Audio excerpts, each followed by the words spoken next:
We bring you all of this and more on World Business Watch.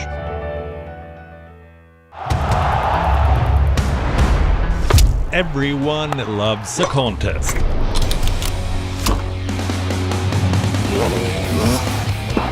But sport isn't just about victory and defeat. When the GOATs in sport speak, you hear it first on WION. You have to play good cricket over a period of time. I should push myself right out of the damn tournament. We go beyond the stats. Our stories are quoted the world over. At WION, sport is part of our DNA. Come, join us on this journey. Weekdays 6:30 PM IST, 1 PM GMT.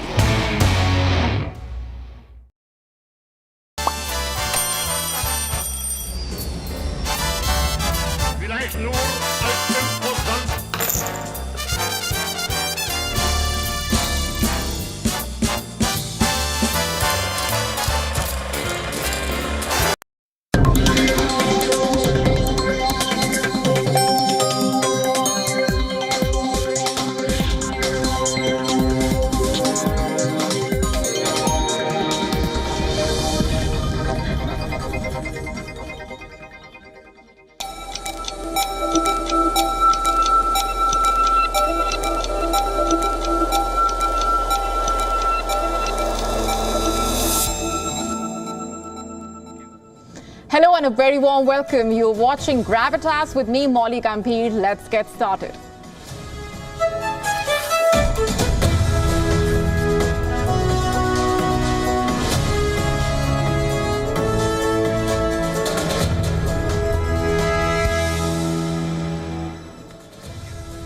Our top story tonight on Gravitas focuses on the Russia-Ukraine war. The Russian President Vladimir Putin has issued the biggest nuclear warning yet. He has suggested a new criteria that would warrant a nuclear response. What would this mean for Ukraine, for Europe? And what is Putin's strategy really? Will the war take a nuclear turn? We decode that in just a bit, and here's a look at what else is lined up for you on the show tonight. Another temple has been vandalized in the United States. The temple was desecrated with anti-Hindu messages. We get you all the details and the reactions. India has cracked down on China's 400 crore game fraud. What's this all about? We tell you. You do not want to miss this. Florida is bracing for the arrival of Hurricane Helen. We tell you all about it in a special report. This and more coming up.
It is the 26th of September, the International Day for the Total Elimination of Nuclear Weapons. It is a day observed annually as a reminder of the biggest threat to humanity, the threat of nuclear war. And ironically, the threat of a nuclear war is greater than ever today. Amid the war in Ukraine, the Russian President Vladimir Putin has issued the biggest nuclear warning yet. He has vowed to expand Russia's nuclear policy. He has suggested a new criteria that would warrant a nuclear response. The Russian president said, and I'm quoting, aggression against Russia by any non-nuclear state supported by a nuclear power should be treated as their joint attack, quote unquote. Putin's threat is clearly aimed at discouraging the West from allowing Ukraine to strike Russia with longer-range weapons. Of course, Russia's nuclear threat is not new. In the 2 years of the Ukraine war, Putin has frequently issued warnings of nuclear provocation. But this time, you see, the threat is different. Why do we say that? If earlier the doctrine stated that Moscow could use nuclear weapons in response to an enemy's use of weapons of mass destruction, now Putin's proposed nuclear policy seems to suggest that the threshold has been significantly reduced. According to the Russian leader, the weapons used in any enemy's potential strike against Russia could include anything from ballistic or cruise missiles to jets and drones. What does that mean? Well, it means that Moscow would consider pressing the nuclear button if it gets information about a massive missile or airstrike launched against Russia. While Putin named no specific country, his decision to change Russia's nuclear doctrine is his answer to talks between the US and the UK about whether or not to give Ukraine permission to fire conventional Western missiles into Russia. And when asked by reporters if the changes were actually a signal to the West, the Kremlin spokesperson Dmitry Peskov said, and I'm quoting, "This should be considered a definite signal." He goes on to say, I'm quoting further, "This is a signal that warns these countries about the consequences if they participate in an attack on our country by various means and not necessarily nuclear ones," quote unquote. Not necessarily nuclear weapons. Just to put it simply, Russia now sees even conventional Western weapons as an existential threat. As per the Kremlin, the world is witnessing an unprecedented confrontation which Moscow blames on the direct involvement of Western countries in the Ukraine war. Remember, Russia is the world's largest nuclear power. And if you are wondering just how many nuclear weapons does Russia actually have, here's what we know. Russia has the world's biggest store of nuclear warheads. Putin controls about 5,580 nuclear warheads. Of those, about 1,200 are retired but largely intact. Around 4,380 are stockpiled for operational forces. And of the stockpiled warheads, 1,710 strategic warheads are deployed. About 870, I repeat, about 870 on land-based ballistic missiles, about 640 are on submarine-launched ballistic missiles, and about 200 at heavy bomber bases. These aren't just numbers, by the way. It basically means that Russia has enough nuclear weapons to destroy the world completely, many times over. Therefore, Russia's warning should not be taken lightly. You see, Putin no longer views a nuclear warning as a deterrent. For several months, Russia's hawks have been calling for toughening the nuclear doctrine. They have criticized the current nuclear version as too vague or too weak. They argue that in order to deter the West from sending more weapons to Ukraine, Moscow needs to signal the world that it will use its nuclear weapons. Of course, one can argue who really wins in such a scenario. But the proposal to expand the nuclear policy appears to significantly broaden the triggers for possible nuclear weapons use. Russia is essentially warning the West that it will press the nuclear button to any aerial attack. It is aimed at making the West more reluctant to allow Ukraine longer-range strikes. Ukraine has, for that matter, repeatedly struck Russian territory with missiles and drones in response to Moscow's attacks. But Russian war bloggers say Putin has long demonstrated a rather reserved position on the issue of nuclear weapons. Back in June, Putin even expressed hope that it will never come to a nuclear exchange between Moscow and the West. He had said that Moscow has no reasons to even think about using nuclear weapons. Not just that, he stated that Russia did not need to launch a preemptive nuclear strike since the enemy is guaranteed to be destroyed in a retaliatory strike. He did not, however, rule out changes to the nuclear doctrine. Evidently, that time has come now. Responding to Putin's statements, Ukraine accused Russia of blackmail. The head of the Ukrainian president's office, Andriy Yermak, said on Telegram, and I'm quoting now, apart from nuclear blackmail, the Russian Federation has no other means of global intimidation. These tools will not work. The potential consequences of Russia's nuclear doctrine changes are deeply concerning if Russia feels provoked enough to strike with nuclear weapons. The damage caused could be far worse than what Ukraine has seen in 2 years of the war. Not just Europe, but Russian nuclear attack has the potential to have catastrophic effects on the entire world. Can Western leaders work towards de-escalation is the question. Can the West find a peaceful solution to the Ukraine war before total devastation? And speaking of provocation, is Russia developing secret war drones with China? An explosive report by news agency Reuters says so. It already has the US spooked. Let's tell you what the report says. According to Reuters, Russia has set up a weapons program in China, a program that will include the development and production of long-range attack drones. Drones that will reportedly be used by Russia in the war against Ukraine. And the report cites sources from a European intelligence agency. It says that Amskopol, which is a subsidiary of Russian state-owned arms company Almaz Ante, has developed and flight tested a new drone model.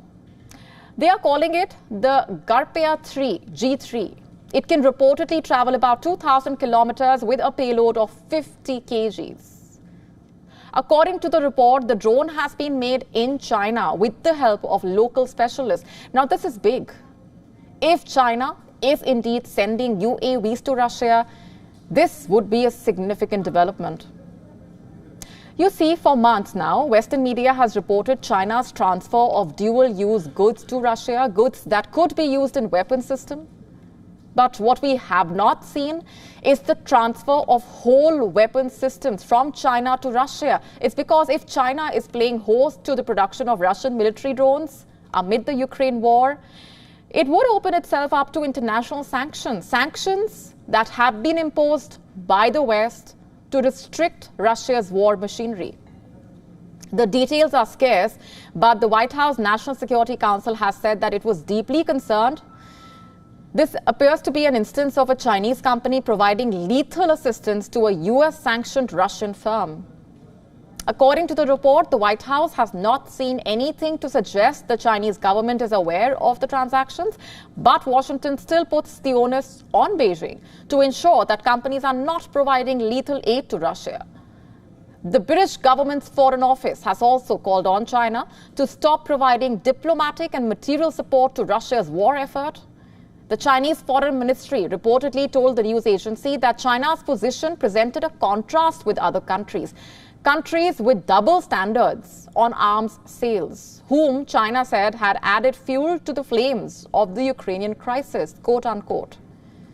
But the Reuters report says that the Russian arms maker has already taken delivery of 7 military made-in-China drones, including 2 G3s. The alleged delivery of the Chinese sample drones to Russia is the first concrete evidence of whole Chinese drones being delivered to Russia since the Ukraine war started in February 2022. And this is huge if true. It would basically prove China's direct involvement in the Ukraine war, and that is ironic. You see, the supply of weapons would be a direct contradiction to the statements made by China publicly. Several times during the Ukraine war, Beijing has denied that China or Chinese companies have supplied Russia with weapons for use in Ukraine. In fact, Beijing has said that the country remains neutral. Not just that, Beijing has also actively promoted itself as a potential mediator of peace between Russia and Ukraine. Does this mean China has been lying about its neutrality all this while? Has Beijing been selling lies to the world? Is China even sincere about peace in Ukraine? Is the question.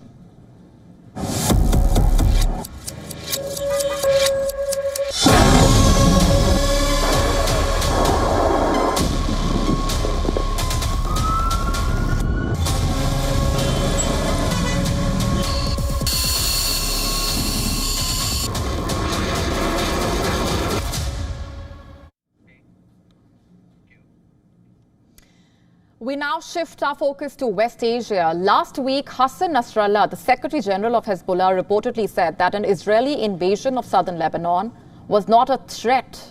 Rather, it was a historic opportunity. And if you thought his statements were nothing more than just rhetoric, you may be mistaken.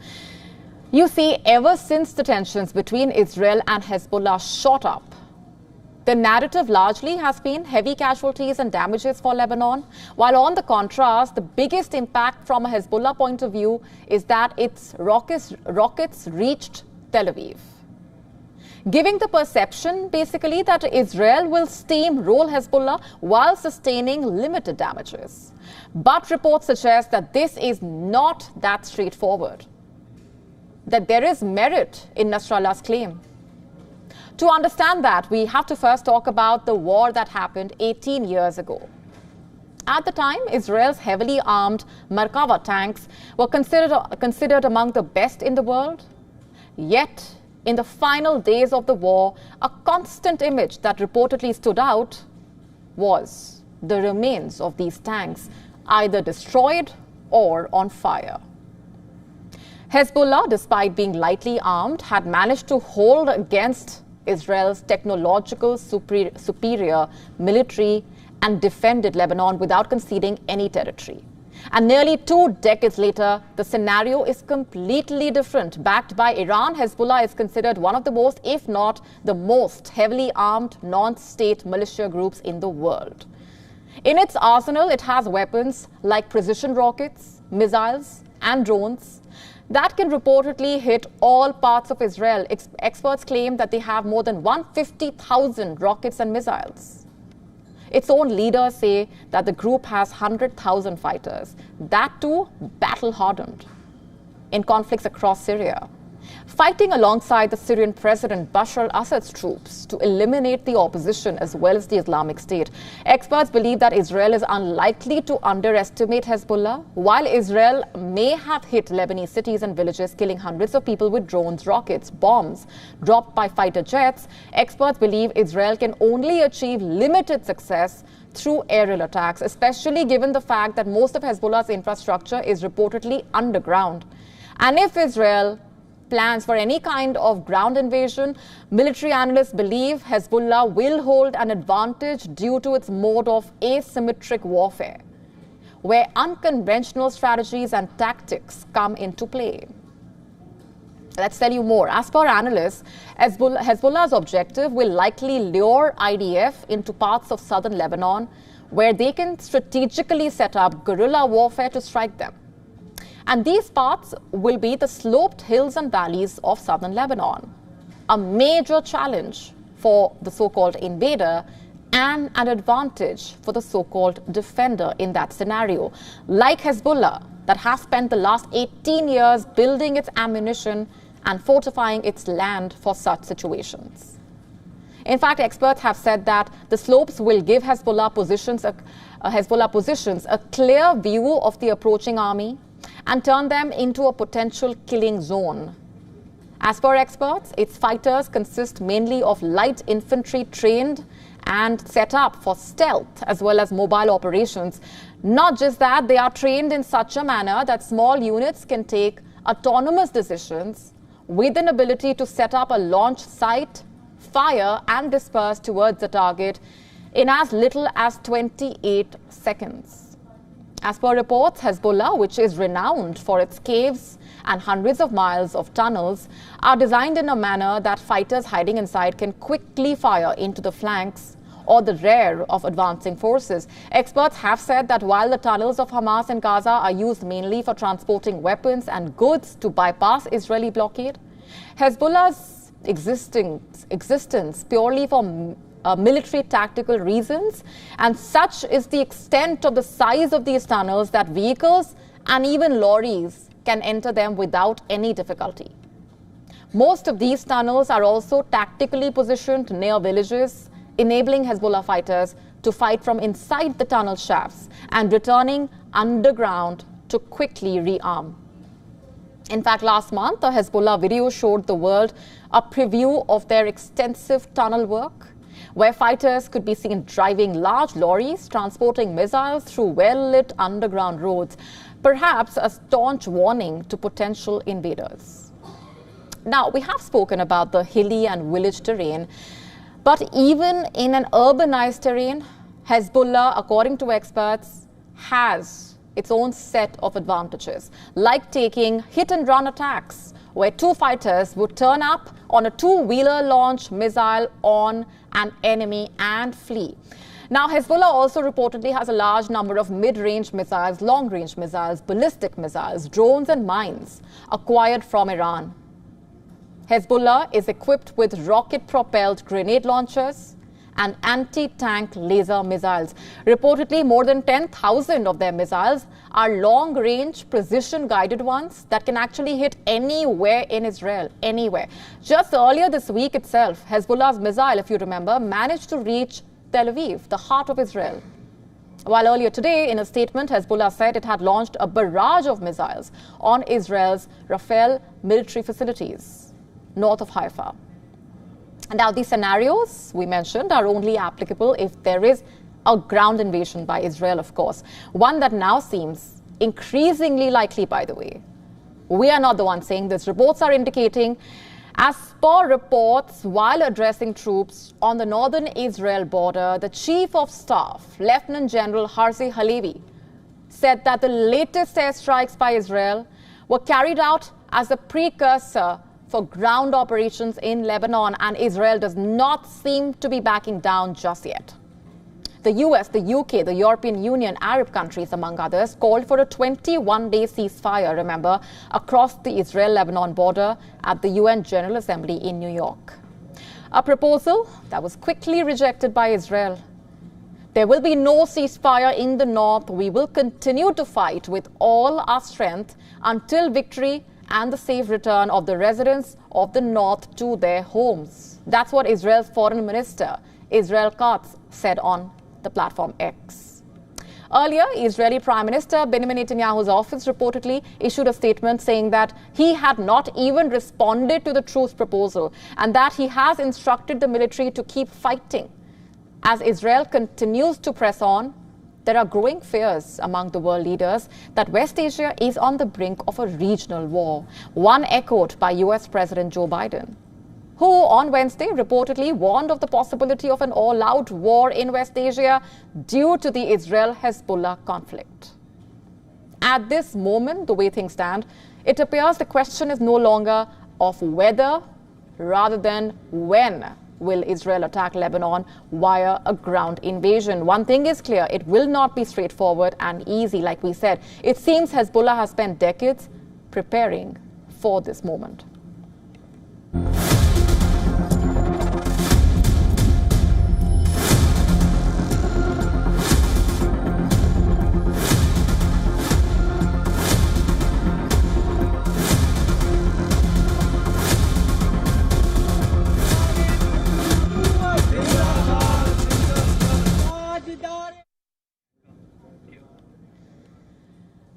Let's now talk about what's happening in Pakistan.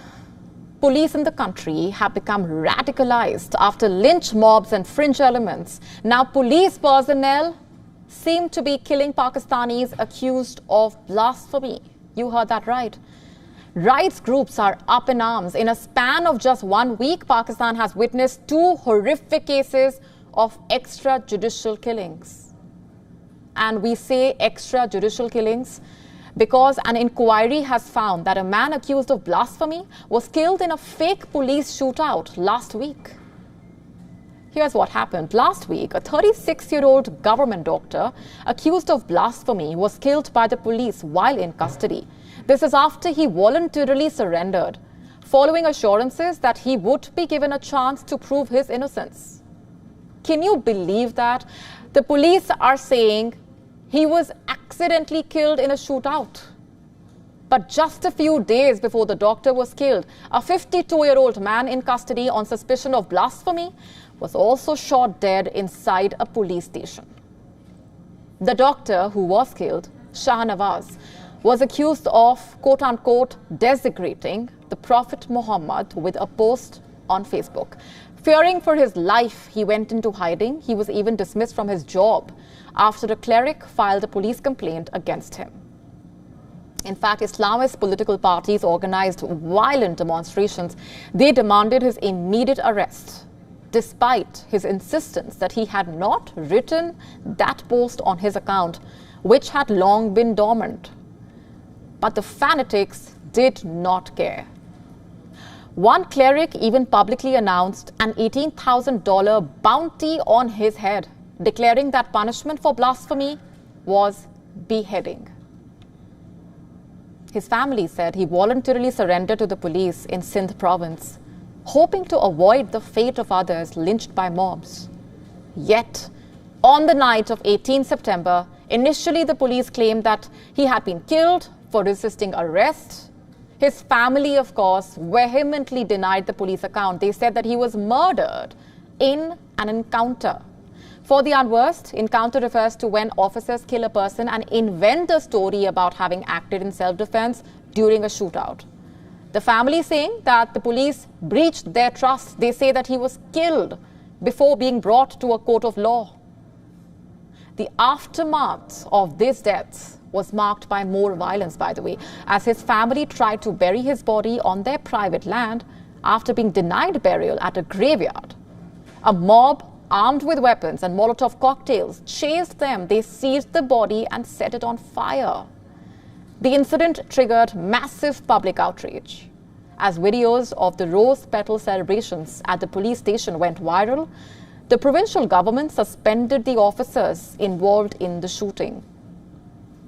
Today, that investigation has found the cops involved guilty of carrying out a fake shootout. Let me just repeat that for you. They are guilty of carrying out this fake shootout. Criminal proceedings have also been filed against the cops involved. A week before this death, shopkeeper Abdul Ali was killed. He too was killed in police custody. Ali was accused of using objectionable words against the Prophet Muhammad. Amid growing demands that he be handed over to a mob so that they could kill him, the police sent him to a more secure facility. But reports say that a police officer posing as a relative of Ali's gained access to the station and shot him. And since then, the family of the officer, who has been arrested, has been receiving visitors offering praise for the killing of Ali. What's happening here? Has the Pakistani police gone from being law enforcers into executioners? The two cases have reverberated across the country. Remember, blasphemy is a legal offense in Pakistan. It carries the death penalty, and so it has long been a sensitive issue. Even a mere accusation can be deadly. Sometimes mobs lynch people before their cases can even go to trial. Pakistan inherited 19th century British laws outlining punishments for blasphemy-related offences. In the 1980s, the Pakistani government revamped those laws to add harsh penalties for those who insult Islam. And then last year, Pakistan passed a law to increase the punishment for derogatory remarks against revered personalities, including the Prophet Muhammad's family, wives and companions, and the first 4 caliphs. At least 330 people, mostly Muslims, have been charged in 180 blasphemy cases last year. And even though Pakistan has never executed anyone for blasphemy, mob killings and other violence is another matter. Rights activists have long expressed concern over the government's tolerance for hardline Islamist groups. They have expressed concern about the rising violence. The latest killings of the 2 men this month have ignited fears that the police have joined the mob to lynch blasphemy accused in a way. Activists say that the police may be doing this out of pressure. They fear that such extrajudicial killings raise serious concerns about the ability to address hate crimes in the future.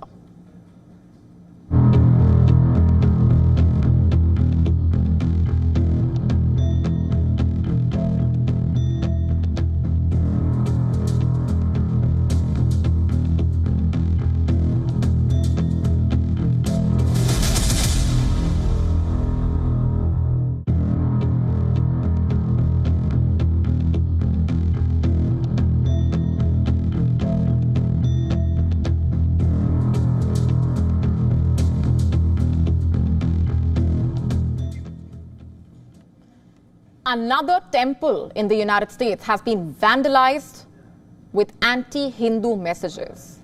The Babs Sri Swaminarayan Mandir in the Sacramento area of California in the US was desecrated with anti-Hindu messages. This happened on the night of September 25th. And what's even more infuriating and appalling is that this comes less than 10 days after a similar act of vandalism took place at the Babs Mandir in New York. The Babs Public Affairs has said unknown miscreants vandalized the Hindu temple in California's Sacramento, desecrating it with expletive-laden graffiti saying, "Hindus go back," quote unquote. Going on to say that less than 10 days after the desecration of the Babs Mandir in New York, the temple in Sacramento was desecrated with anti-Hindu hate, adding, "We stand united against hate with prayers for peace." The organization has said that its condemnation of hate remains resolute and their sadness has only deepened, and their prayers for all, including those with hate in their heart, have grown stronger. Also, that it is working with law enforcement authorities on this hate crime. This was the second incident of desecration at a Babs temple in less than a month in the US amid the growing trend of temple vandalism, as part of what it seems is a systematic hate crime against the Hindu community in the country. The temple community, in response to the incident, gathered for a prayer ceremony and called for peace and unity. Let's just take a step back. This is a place of worship being vandalized and targeted. And this is not even the first time this has happened. This is something that calls for urgent attention. There is something seriously wrong here, and this is a serious issue that the US must take up and deal with utmost seriousness. This is absolutely unacceptable. What's even more dangerous and even worse is that it cannot be happening repeatedly with this cycle of hate playing on loop. Amiresh Babulal, or Ami Bera, an American physician and politician serving as a member of the US House of Representatives from California, has said in a post, "There is no place for religious bigotry and hatred in Sacramento County. I strongly condemn this apparent act of vandalism in our community. All of us must stand against intolerance and ensure that everyone in our community, regardless of faith, feels safe and respected." By the way, water supplies to the temple were also cut off. There have been more reactions and more anger. According to Congressman Ro Khanna in a post on X, this type of hate against Hindu Americans and vandalism is appalling and morally wrong. The Department of Justice must investigate these hate crimes, and those responsible should be held fully accountable under the law. Meanwhile, Indian-American entrepreneur Ajay Jain Bhutoria, urging the FBI to investigate and hold accountable those spreading hate and fear, has said that there is no place for hate in our communities or country. He said on the platform X, all temples must also enhance security and utilize available grants. We stand united against hate and will continue to pray for peace. Yes, we have to stand united against hate. And the problem is the United States needs to send out a message to the world by taking tough action against such miscreants, because these acts simply cannot continue. America cannot go about lecturing the world, but at the same time be the place where such appalling acts find a space.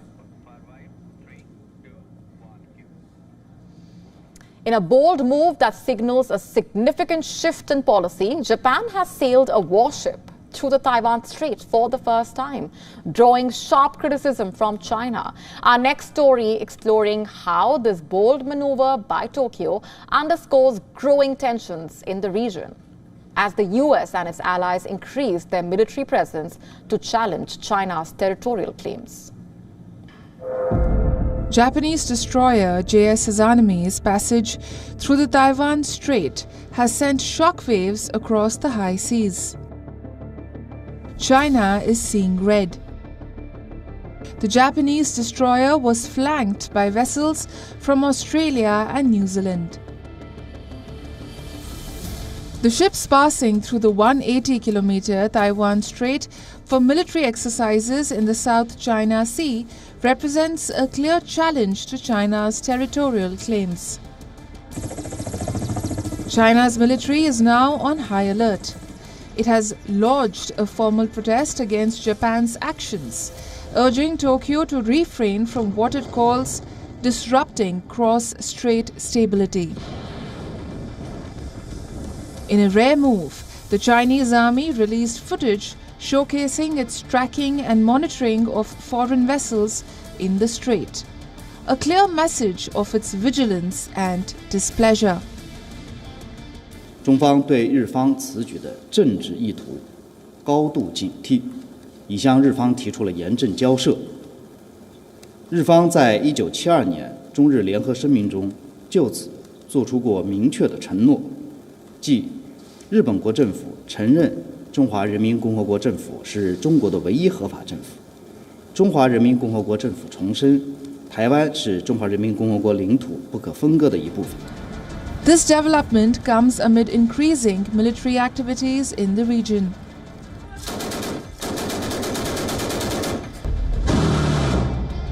Russian and Chinese warships are conducting joint naval exercises in the Sea of Okhotsk, further complicating the strategic landscape.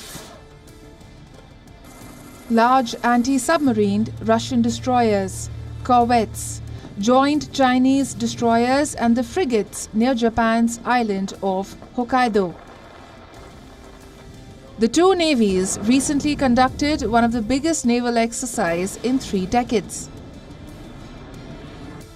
The US and its allies, including Canada, Australia, Britain, France, and recently Germany, have been increasingly transiting the strait to reinforce its status as an international waterway, much to China's anger. Ja, das kann ich bestätigen. Und das Signal ist ein ganz einfaches, was wir immer vertreten haben und auch ich immer vertreten habe. Internationale Gewässer sind internationale Gewässer. Es ist der kürzeste Weg. Es ist angesichts der Wetterlage der sicherste Weg und es sind internationale Gewässer, also fahren wir durch. For Japan, the move represents a significant departure from its long-held policy of not directly challenging China. It aligns Tokyo more closely with the US and its allies in their efforts to counter Beijing's expansionist ambitions. The Chinese are also keeping the Taiwanese on the edge. Taiwan's defense ministry says 43 Chinese military aircraft and 8 naval vessels were detected around the island in a 24-hour period. Beijing asserts it will never renounce the use of force to bring Taiwan under its control, with Chinese leader Xi Jinping in recent years upping the rhetoric of unification being inevitable. Bureau Report, WION, World is One.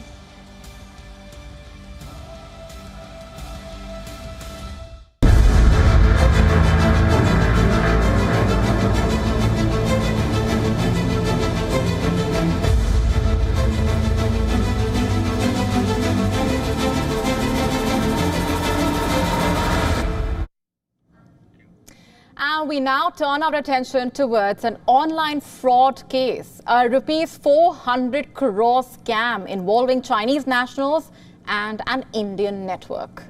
The masterminds? Operators of an app called vowing, a platform promising users quick money by playing mini games. A meticulously planned operation that robbed people out of their hard-earned money.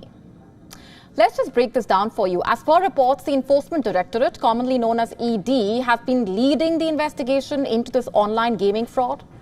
The ED, as per reports, has frozen around rupees 25 crore in assets linked to Chinese nationals behind the scam. 4 Indian citizens who collaborated with the Chinese nationals have, as per reports, been arrested in Kolkata. Reportedly, 400 crore rupees was funneled through a complex web of cryptocurrency wallets, bank accounts, transactions. How exactly did this scam unfold? What do we know? Well, as per reports, it all started with WION, an online gaming app that caught the attention of many unsuspecting users. What was its promise, you ask? Play simple mini games and make money. Sounds like fun and easy cash at the same time, right? Well, not quite. As per a cryptocurrency exchange, which is assisting the ED in this investigation, the application was engineered to be incredibly deceptive. New users, as per reports, could quickly sign up, participate in various gaming activities, and even add their balance through several payment methods. At first, it seemed legitimate, but as users started to accumulate the winnings, the problem started. Suddenly, they could not withdraw their money. Their funds were essentially held hostage by the application with no way for them to get it back. Reportedly, the ED discovered that Chinese operators had set up a sophisticated network with the money from these games being funneled into various cryptocurrency addresses who were arrested by the Indian citizens. Who were assisted by Indian citizens, beg your pardon. As per reports, 4 individuals have been arrested for helping the Chinese nationals in this scam. 2 people from Rourkela in Odisha reportedly played a pivotal role in this fraud. These 2 acted as recharge persons. What does that mean? Basically, they allowed their personal bank accounts to be used by the scammers. The money collected from the users was deposited into their accounts in exchange for a small commission. And once the funds were safely in their accounts, the cash was quickly converted into cryptocurrency and transferred to Chinese-controlled wallets. But reportedly, they were not acting alone. A key player in this entire operation was also an engineer from Patna. And what was his role? Reportedly, he was the man responsible for converting the money collected by these recharge persons into cryptocurrency, ensuring that the cash made its way from Indian bank accounts into cryptocurrency, where it was eventually sent to accounts held by Chinese nationals. And there's more. A software engineer from Chennai was also arrested in connection with this fraud. What was his contribution? He allegedly helped the Chinese national based in Gansu province to become a co-director of a company that he owned, and this company, Studio 21, reportedly was used to facilitate bulk payouts related to the application. Reports say by offering these payout services, they gained the trust of users, convincing them to place even larger bets, only to eventually lose it all. And reports also say it was through Telegram that the Indian and Chinese operatives communicated. So where does this investigation stand now? Well, the ED has already frozen 25 crore rupees and so far discovered a 400 crore rupees fraud. These funds were deposited into 8 cryptocurrency wallets belonging to Chinese nationals, and the trail is reportedly being followed by the ED to gauge the full extent of this fraud that could be far greater than rupees 400 crores.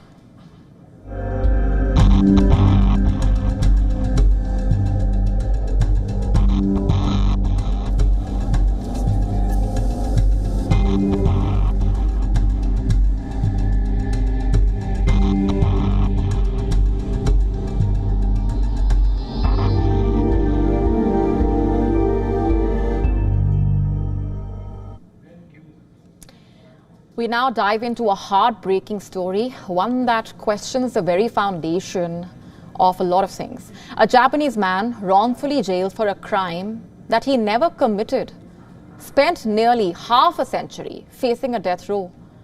For 46 years, Iwao Hakamada was locked in a prison cell, awaiting his fate, marked for death, for a crime that was not his.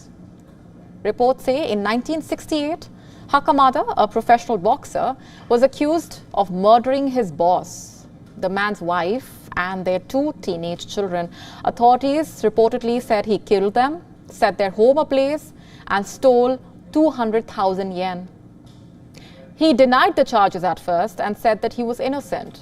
But the relentless interrogation that followed broke him. For 12 hours a day, he was beaten up, and coerced into confessing to a crime that he did not commit. And with his forced confession in hand, the court convicted him of quadruple murder and sentenced him to death. But the very evidence that led to his conviction, blood-stained clothes found a year after his arrest, did not even belong to him. DNA testing revealed that the blood was not his. The clothes soaked in a tank should have actually darkened over time, but they did not. Because reportedly investigators planted that evidence, they faked it, and for nearly 5 decades they let an innocent man face a death row. For 46 years, Hakamada waited, and in this time his mind, his mental health, of course, worsened. As the years passed, his mental health shattered by the trauma of awaiting execution only dipped further. He reportedly became a shell of the man that he once was, so much so that when the court finally acquitted him, he could not even attend the hearing. He was not there to hear the words, "not guilty," words that should have come decades earlier. Reports say in 2014, when Hakamada was released on bail, it was only because a judge finally recognized that the clothes used to convict him were not his. But the fight did not end there. The retrial dragged on for another decade. Finally, on Thursday morning, the long-awaited verdict was delivered. The court declared Hakamada innocent. Outside the courthouse, his supporters cheered, a cry of victory, relief, of long overdue justice. But what kind of justice is this really? How do you give back 46 years of a man's life? How do you repair the damage to his mind, his heart, his spirit?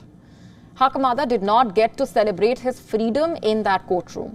He was not there to hear the cries of relief because the years on death row had broken him. Instead, he remains under the care of his 91-year-old sister, who continues to shoulder the burden of their shared pain. What about the years that they can never get back? What about the decades of anguish? For the people who believe in the fairness of the justice system, this case is a wake-up call. How many more innocent people are waiting in cells right now, waiting for their names to be cleared, their lives to be saved? This is not just about one man. It's about the countless others who have been crushed under the wheels of justice, gone possibly wrong. Today, we take Hakamada's name, but we must also remember the names that we do not know yet, the ones still waiting, still hoping for the justice that they actually deserve. Florida is bracing for the arrival of Hurricane Helen, forecasts showing that it is strengthening as it moves across the eastern Gulf of Mexico and will make landfall over Florida's Big Bend coast early on Friday morning. Here's a detailed report.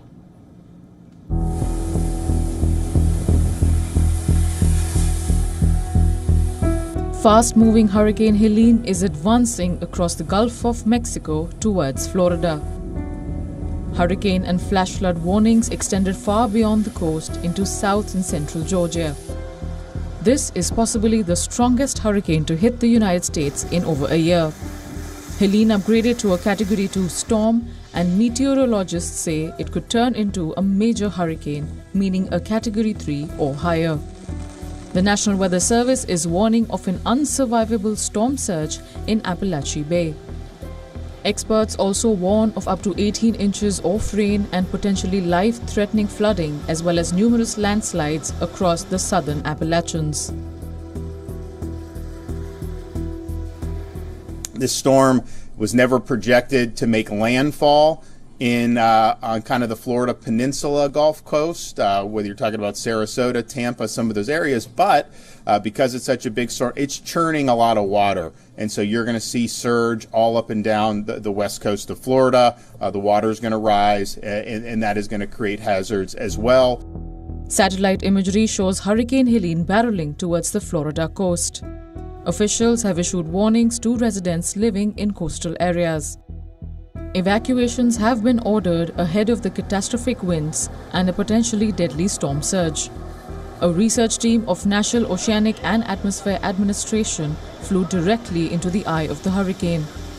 Footage by researchers showed the stark difference between Helene's tranquil center and its turbulent outer bands. According to the National Hurricane Center Deputy Director Jamie Rome, storm surge is forecast to reach 15 to 20 feet in the Big Bend area of Florida's Panhandle, where the storm is expected to come ashore. The Hurricane Center said over 40 million people in Florida, Georgia, and Alabama are under hurricane and tropical storm warnings. Preparing for the storm, residents on the Gulf Coast of Florida loaded up on gas and supplies, filled sandbags, and boarded up businesses as well as their homes. I'm worried about the storm surge, the water that could be 4 to 8 feet in my house, and I lose everything. I live 2 miles inland in Clearwater, so we're packing up these sandbags today. I'm so grateful for the city for providing the sand. We came out here and we're actually having a really good time getting prepped with everybody and getting input on how everybody is prepping. So it's been really good, and it's helping me to calm down and come here with my community. Nearly all of Florida's 67 counties have been placed under a state of emergency by Governor Ron DeSantis. The National Guard has been mobilized, and thousands of personnel are being deployed to prepare for potential search and rescue missions and to restore power.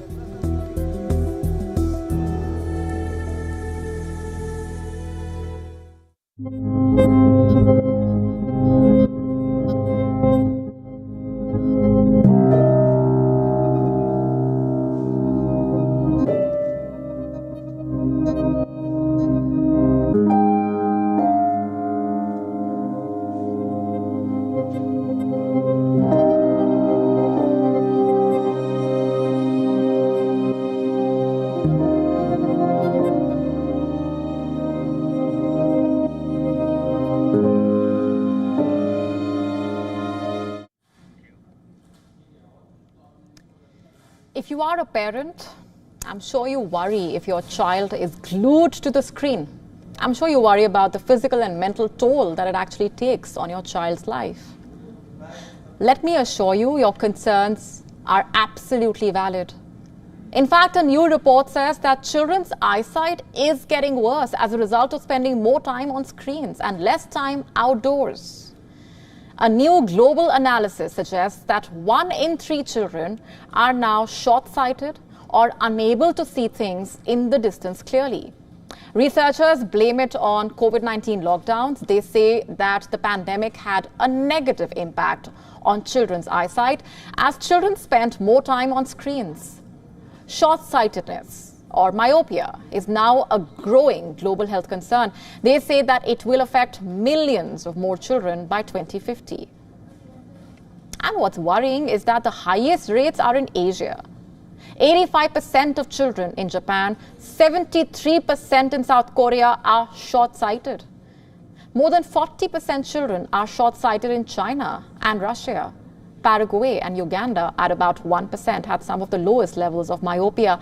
Their number crunching revealed that short-sightedness tripled between 1990 and 2023, rising to 36%. Conversely, in Africa, where schooling starts at the age of 6 to 8 years old, myopia is 7 times less common than in Asia. During COVID-19 lockdowns worldwide, when millions had to stay indoors for lengthy periods, children and teenagers' eyesight took a hit. The researchers say that the increase in short-sightedness among children was particularly notable after the COVID-19 pandemic. Children are spending more time on screens, which basically strains the eye muscles and leads to myopia. And now researchers say that by 2050, the condition could affect more than half of the teens worldwide. Which brings us to the big question: how do you protect your child's eyesight? According to experts, the solution is to urge them to play outside. Children should spend at least 2 hours outside every day, particularly between the age of 7 and 9. This reduces their chances of being short-sighted in the future. And experts also recommend taking children for an eye test when they are 7 to 10 years old. Let's not forget, myopia also runs in families. If you are short-sighted yourself, then your children are 3 times more likely than others to be short-sighted as well. If your child indicates a difficulty in reading words from a distance, sits close to the TV or computer, or holds a mobile phone or tablet close to the face and complains about headaches, it is time to get their eyesight checked. On that note, it's a wrap on this edition of Gravitas Tonight. This is me, Molly Gambhir, signing off. Thanks very much for watching.